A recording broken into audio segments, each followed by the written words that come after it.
अस्सलामुअलैकुम दोस्तों, क्रिकेट की ताज़ा तरीन अपडेट हासिल करने के लिए मेरे चैनल को सब्सक्राइब कर लें। पाकिस्तान श्रीलंका वर्ल्ड कप में कितनी बार मद्दे मुकाबिल आए, कौन कब जीता?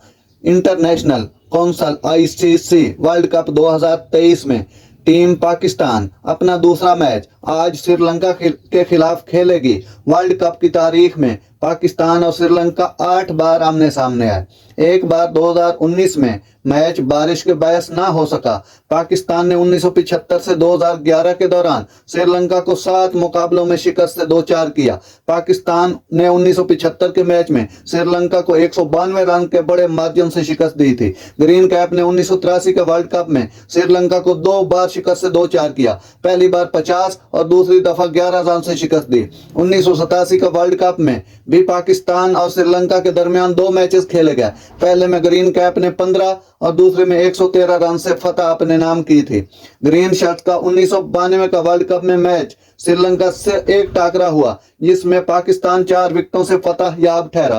पाकिस्तान और श्रीलंका के दरमियान 1996, 1999, 2003 और 2007 के वर्ल्ड कप में कोई मुकाबला नहीं हुआ। दोनों टीमें आखिरी बार 2011 के वर्ल्ड कप में मद्दे मुकाबले आईं, जिसमें पाकिस्तान ने श्रीलंका को 11 रन से मात देकर वर्ल्ड कप की तारीख में अपनी जीत का सिलसिला बरकरार रखा। पाकिस्तान और श्रीलंका के दरमियान हैदराबाद दक्कन स्टेडियम में मेगा इवेंट का 8वां मैच पाकिस्तानी वक्त के मुताबिक दोपहर 1:30 पर शुरू होगा। नादरीन, अगर मेरा वीडियो अच्छा लगा हो तो मेरे चैनल को सब्सक्राइब जरूर कीजिएगा। अल्लाह हाफिज।